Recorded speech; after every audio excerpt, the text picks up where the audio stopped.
안녕하십니까? 담임 목사입니다. 오늘은 가난한 마음이 되는 방식 두 번째 시간입니다. 가난한 마음이 되려면 두 번째, 선행하는 하나님의 은혜가 우리에게 작용해야 합니다.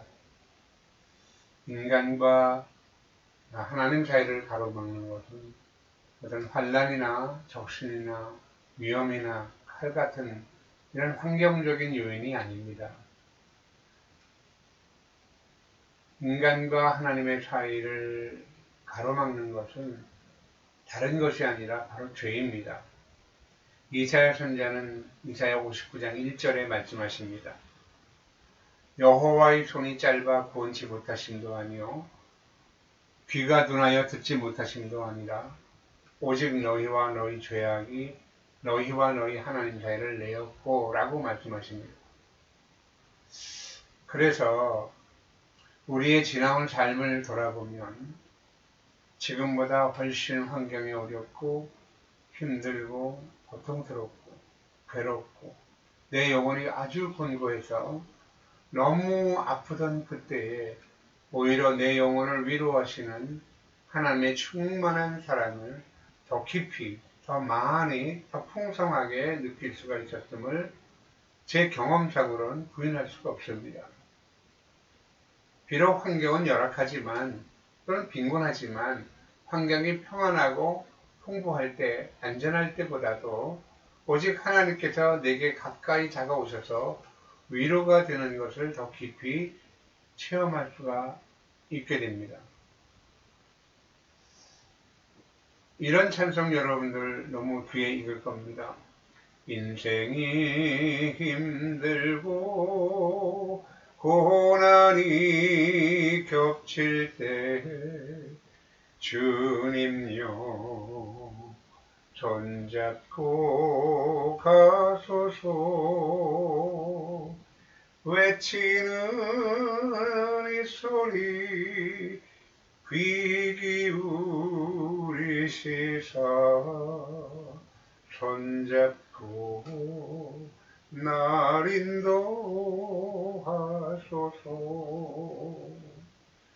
사랑하는 성도 여러분, 과연 환난이나 열악한 환경으로 인해서 하나님께서 내게 가까이 계심을 알고 그분의 위로를 받는 것이 환경이 편안하고 안전할 때보다 우리 영혼이 더욱 유익한 것은 무엇 때문일까요? 그것은 시련이나 환난을 능가하시는 선행하시는 하나님의 은혜가 저와 여러분에게 작용을 했기 때문입니다. 죄는 하나님을 향한 절대적 의존의 관계에서 독립하려는 인간의 자만심을 말하고 있는 것이죠. 하나님은 온 땅과 온 만물 위에 초월하셔서 그것들과는 전혀 상관없이 존재에 있어서 지어진 만물들을 의존하지 아니하시고 당신 스스로 홀로 독립해 계시기 때문에 하나님은 아름다운 분이시지만 하나님 외에 모든 피조물은 이렇게 하나님의 의존에서 떠나 독립적인 존재가 되려고 할 때에 더럽고 추한 것이 되는 것입니다. 당연한 이치가 아니겠습니까?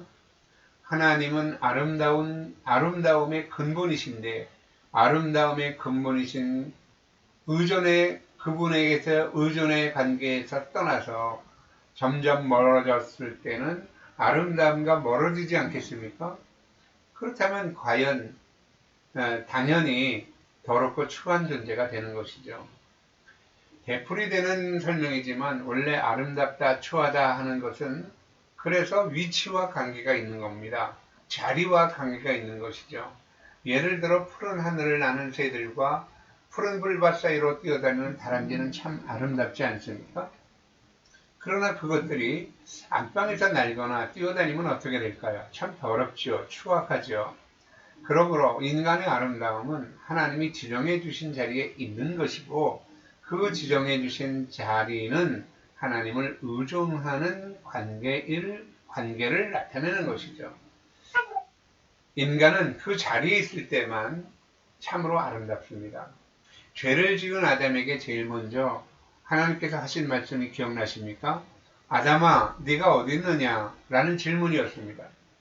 아담은 하나님께서 지정하신 그 거룩한 자리에서 벗어나 자신이 벗었음을 알고 하나님 뵙기에 두려워서 나무 사이에 숨었습니다. 숨었다는 것은 그에게 주어진 특권을 상실한 겁니다. 특별히 죄를 지은 인간의 보편적인 행동은 숨는 것입니다. 세상의 마지막 날에도 죄인들은 악을 심판하시는 하나님의 얼굴에서 자신을 가려달라고 외치게 됩니다. 계시록 6장 16절에 보시면 보좌에 앉으신 이의 낮에서와 어린 양의 진노에서 우리를 가리우라. 이 6째 인의 재앙입니다. 하지만 이 땅에 그 누구도 어느 곳에서도 하나님의 진노에서 얼굴을 숨을 수가 없습니다. 시편 139편 7절 말씀해 보시면 주의 신을 떠나 내가 어디로 가며 주의 앞에서 어디로 피하리까? 내가 하늘에 올라갈지라도 거기 계시며 음부에 내 자리를 펼지라도 거기 계시나이다 라고 말씀하고 있습니다.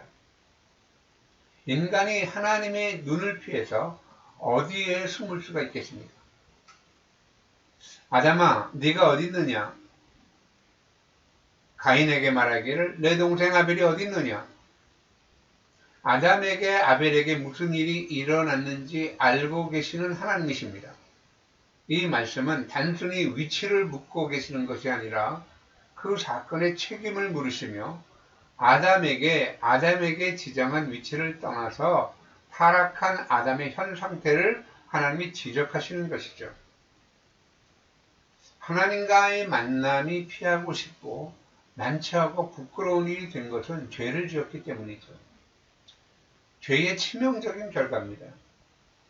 저와 여러분은 우리 스스로 가난한 마음이 될 수가 없습니다. 하나님의 은혜가 저와 여러분의 마음에서 먼저 작용할 때 우리는 가난한 마음이 될 수가 있는 것이죠. 하나님의 은혜가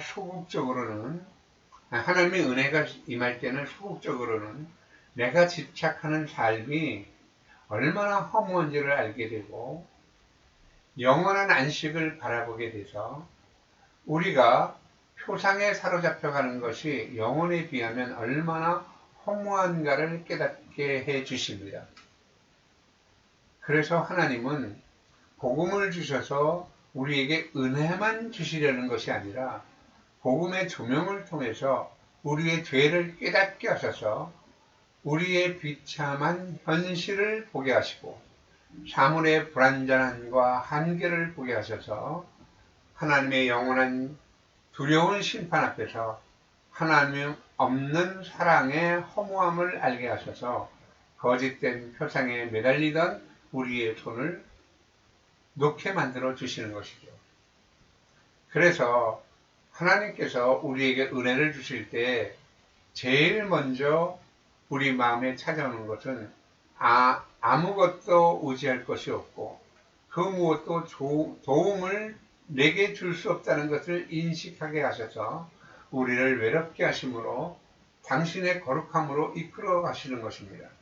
그로 인해서 하나님의 은혜를 그리워하게 되는데 은혜가 나에게 없을 때 내가 믿고 의지하던 모든 것들이 정말 하찮은 것이라는 것을 알게 되면서 하나님 한 분만을 향한 그리움이 솟아나는 것입니다. 그러면서 적극적으로는 이렇게 나를 사랑하셔서 당신의 아들까지 내어주신 하나님의 그 큰 사랑으로부터 멀어진 내가 저지른 죄의 비참함의 원인이 나의 교만함과 무지함임을 바라보게 하시고 그리스도 예수의 십자가를 통해 나타난 하나님의 용서와 은혜를 갈망하게 만들어 주시는 것입니다. 여러분도 저와 같이 언젠가 불 꺼진 교회장에서 누구도 어루만질 수 없는 영혼의 고통과 아픔을 안고 나에게 은혜를 주신 하나님 한 분만을 갈망하며 주님의 은혜를 눈물로 구하는 순간이 있었을 것입니다. 또 앞으로도 있을 것이니 나의 힘으로 제압할 수 없는 어둠의 세력 앞에서 주님이 도와주지 아니하시면 무엇으로도 고칠 수 없는 상처와 고통 속에서 주님 한 번만을 간절히 그리워하며 우리의 마음을 물처럼 주님께 쏟아 부을 때가 있었을 것입니다. 이것은 나의 힘으로 그렇게 하는 것이 아니라 하나님의 은혜가 먼저 작용했기 때문입니다.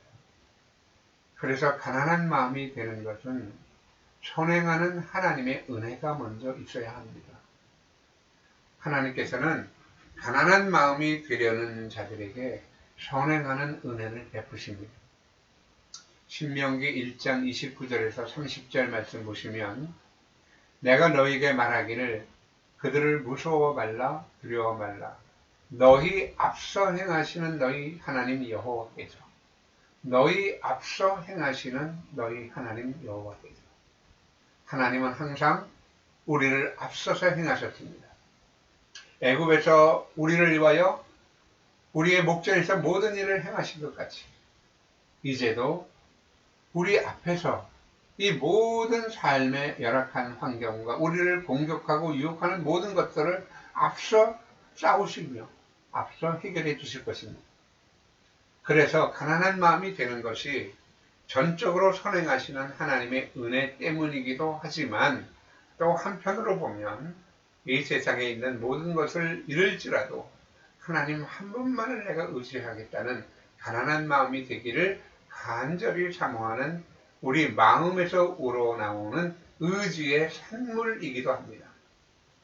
여기서 하나님의 은혜와 인간의 의지 사이에 신비로운 연합이 있는 것입니다. 사랑하는 성도 여러분, 어쨌든 주님의 은혜를 간절히 구하고 지혜로운 성도들이 되기를 바랍니다. 세 번째, 가난한 심령이 되는 방식 중에 세 번째는 하나님 안에 있는 행복을 생각해야 합니다. 하나님 안에 있는 행복에 대한 생각을 곰곰이 하게 되면 지금 하나님을 멀리 떠난 현재 자신의 삶의 비참함에 대조를 이루게 되죠. 그래서 지금 하나님을 마음에 두기를 싫어하여 비참한 환경으로 살아가는 나는 하나님의 사랑 안에 있을 때에 얼마나 큰 행복을 제공받았으며 그 행복을 누리면서 살았는가를 생각하는 겁니다. 인간은 원래 하나님을 본뜰 수밖에 없는 존재입니다. 인간이 하나님을 올바르게 본뜰 때에는 참다운 행복에 이르지만 그릇되게 본뜰 때에는 인간은 견딜 수 없는 비참함에 이르게 되는 것이죠. 그래서 인간은 어떤 의미에서 행복해지려고 몸부림치면 칠수록 불행해지는 존재고 자신의 행복에 아랑곳하지 않을 때 오히려 진정으로 행복해지는 존재인 것입니다. 고린도전서 13장 5절에는 사랑은 그래서 자기의 유익을 구하지 않는다라고 기록되어 있습니다. 성 아우구스티누스는 인간이 참으로 자기를 사랑하는 것은 자기를 사랑하는 것이 아니요 자기를 사랑하지 않는 것이야말로 진정으로 자기를 사랑하는 것이라고 가르쳤습니다. 성경은 모든 행복의 근원이 오직 하나님께 있다고 말합니다. 그래서 기독교의 신앙이란 만복의 근원이신 하나님이심을 믿고 회심은 다시는 하나님 밖에서는 행복을 찾지 않겠노라고 하나님 앞에서 우리의 마음을 돌이키는 것이 회심입니다. 그래서 심령이 가난한 자는 늘 애통하고 의에 줄이고 목마르고 핍박을 받지만 그렇다고 해서 그들이 불행한 것은 아닙니다. 오히려 행복합니다. 왜냐하면 그 애통과 목마름과 그 줄임이 자신을 위한 줄임과 목마름이 아니기 때문입니다. 행복은 하나님 안에 있기 때문이죠. 하나님을 멀리 떠난 자들은 극단적으로 불행해지고 비참해집니다. 그러나 하나님을 떠난 사람들이 극단의 불행과 비참함 속에 있도록 하나님은 내버려 두지 않으십니다. 언젠간 천국과 지옥도 모르고 이 세상에서 나 자신의 행복만을 위하여 방황하고 죄짓고 살던 불행한 우리에게 하나님이 어떤 사랑을 보여주시는가를 생각해 보십시오. 눈물을 흘리며 우리가 살아왔던 삶을 참회하고 십자가에 나타난 구원하시는 하나님의 사랑을 받아들이기로 작정했을 때 우리가 자신의 행복만을 위하여 사는 것이 얼마나 불행한가를 깨닫게 되었고 하나님 그분 안에서만 참다운 행복이 있음을 깨닫게 된 것 아닙니까? 사랑하는 성도 여러분, 매일매일 하나님의 말씀에 은혜를 내려주시는 가운데 복음의 말씀 안에서 우리가 누리는 행복은 무엇입니까? 그건 복의 근원이신 하나님은 말씀으로 우리에게 오시는 것이고 오직 복의 근원이신 그분 안에만 우리의 참다운 행복이 있음을 알려주심이 바로 우리의 행복 아닙니까? 이것이 신령한 행복이죠. 하나님 밖에 비참이 무엇이며 하나님 안의 행복이 무엇인가를 생각하고 주님께 마음이 돌아가기를 바랍니다. 네 번째는 가난한 심령이 되는 네 번째는 기도로서 우리의 마음의 열망을 표현해야 합니다.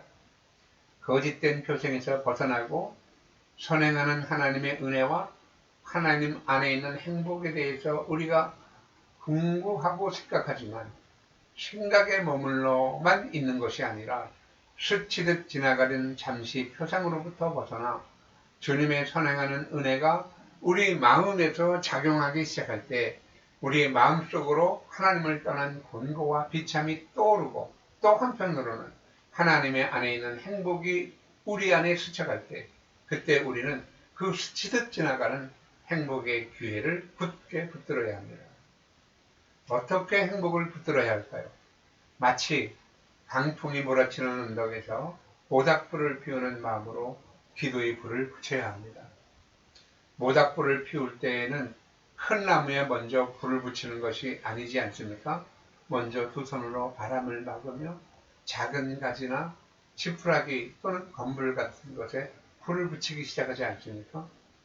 이윽고 불이 붙으면 더 큰 나무들을 놓고 그는 이윽고 마침내 활활 타오르는 불이 되게 되는 것이죠.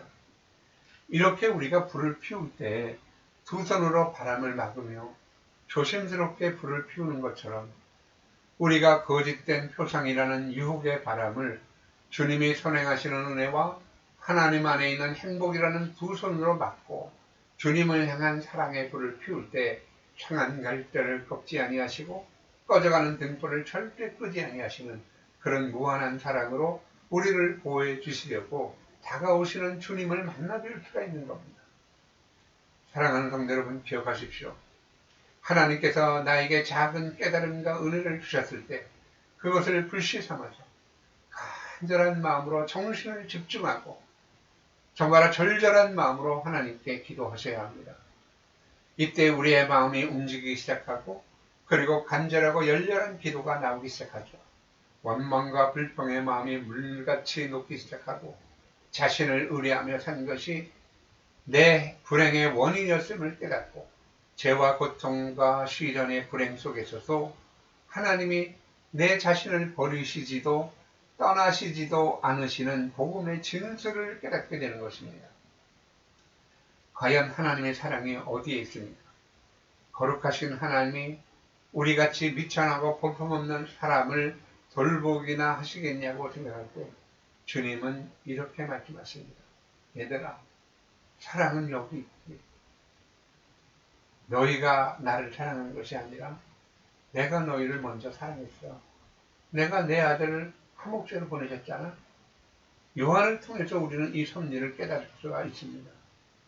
전적으로 자기 깨어짐을 경험하게 되고 나를 믿고 살았던 자기 의와 자기밖에 사랑할 줄 모르는 이기적인 사랑에 취해 있는 우리를 위해 자기의 살을 찢으시고 자기 피를 쏟으신 예수 그리스도를 위하여 눈물을 흘리지 못하는 돌 같고 쇠붙이 같은 굳은 마음이 하나님의 사랑에 녹아지는 경험을 하게 되는 것 아닙니까? 그리고 하나님이 나를 버렸다고 하는 그 지점에서 들려오는 주님의 음성을 우리는 듣게 되는 겁니다. 어디선가 들리는 주님의 음성. 너는 내 것이라. 얘들아 너희들은 내 것이라. 그 음성이 들리게 되는 것이죠. 그래서 십자가에서 자신을 온전히 버리시기까지 우리를 사랑하신 하나님의 뜨거운 사랑을 느끼게 되는 겁니다. 십자가의 사랑이 없이도 능히 살 수 있을 것이라고 믿었던 우리 자신이 얼마나 어리석고 무지한 죄인인지를 깊이 깨닫게 되는 것이죠. 그래서 참 행복이란 하나님의 집에서 하나님과 동행하며 그 사랑 안에서 하나님을 매일매일 의지하며 사는 것임을 깨닫게 되는 것입니다. 오랫동안 잊혀졌던 하나님의 영원한 영광, 그리고 그분의 한없는 용서, 그리고 무한한 사랑의 감각이 우리 마음에서 다시 살아나야 합니다. 하나님의 빛이 다시 우리의 어두운 지성을 비추기 시작해서 무릎을 꿇고 기도할 때 마음에 나도 나를 통제할 수 없을 만큼 하나님의 마음이 우리 마음에 유입되어 우리 마음속에 강물같이 힘차게 흐르게 되는 것입니다. 이때 우리는 정말 가난한 심령이 듭니다. 이제부터는 어떤 일이 있어도 나는 주님을 떠나지 않을 것이고, 그리고 주님 집에서 자유롭게 떠날 수는 있지만 하나님의 관계가 나의 생명처럼 소중해서 자신의 귀에 구멍을 뚫어 영원히 하나님의 집의 종이 되겠노라고 선언하는 거룩한 결심을 하게 되는 것입니다. 사랑하는 성도 여러분, 어차피 우리 인생은 부분적으로는 우리 죄 때문에, 또 어느 부분적으로는 이 세상의 불완전한 것 때문에 눈물과 애통과 슬픔과 고통과 아픔과 회한으로 얼룩진 것이 인생의 이 현장입니다. 그렇기 때문에 하나님께서는 이 불완전한 세상 안에서 살면서 저와 여러분이 하나님을 의존하면서 살아야 하는 존재임을 알게 하시고, 하나님 대신에 이 세상을 사랑하며 사는 그 결국이 얼마나 불행한가를 매 순간 우리에게 보여주지 않습니까? 그러므로 하나님께서는 간절한 마음으로 그 작은 은혜의 움직임을 기도로 표현하는 사람들을 가난한 마음으로 이끌어 가십니다. 사랑하는 교우 여러분, 오늘 여러분의 마음은 어떻습니까? 정말 내가 이 세상에 있는 것들로 인해서 마음이 부요해져서 가난한 심령에서 멀어졌다면 하나님이여 나의 마음을 움직여 주십시오 라고 기도하십시오. 내가 남이 알지 못하는 은밀한 죄 때문에 이제 낙심하고 절망해서 하나님마저도 나를 버릴 것 같은 생각이 든다면 주님 앞에서 마음을 토해 놓으십시오. 비참한 환경에 처해 있는 자신의 딸을 위하여 예수님께 몸부림치며 매달리던 수로보니게 여인의 가난한 마음을 생각해 보셨습니까? 자녀의 떡을 취하여 개에게 던짐이 마땅치 않다는 멸시를 받으면서도 당신밖에는 나에게 희망이 없다고 몸부림치자 그 비참함은 하나님의 은총을 나타내는 수단이 되지 않았습니까? 사랑하는 교우 여러분, 주님이 정말 어떠한 사랑으로 비천하고 무지한 우리를 오래 참으시며 끊임없는 설복으로 당신의 자녀 삼으시고 황소고집 같은 우리의 완악한 인생의 고비고비 발걸음 하나하나마다 주님의 피부든 손길로 인도해서 오늘 저와 여러분이 여기에 있게 하셨는지를 생각해 보십시오. 그 걸음걸음마다, 그 굽이굽이 굽어진 길마다 하나님의 은혜와 용서가 아닌 것이 없었고 주님이 흘리신 보혈의 피를 흘리지 않으신 것이 없었습니다. 눈을 들어 저와 여러분이 걸어온 길을 한번 되돌아보십시오. 심령이 가난한 자가 되어서 이 하늘 축복을 누리며 살아가고 지금 비록 우리가 이 세상에 발은 딛고 있으나 마음으로는 하늘에 사는 사람이 되어서 여러분의 존재가 하늘 하나님께 기쁨이 되고 괴로 비참한 이 세상에 희망의 등불이 정말 꺼지지 않는 희망의 등불이 되기를 주님께 기도하는 여러분들 되시기를 주의 이름으로 기도합니다. 감사합니다.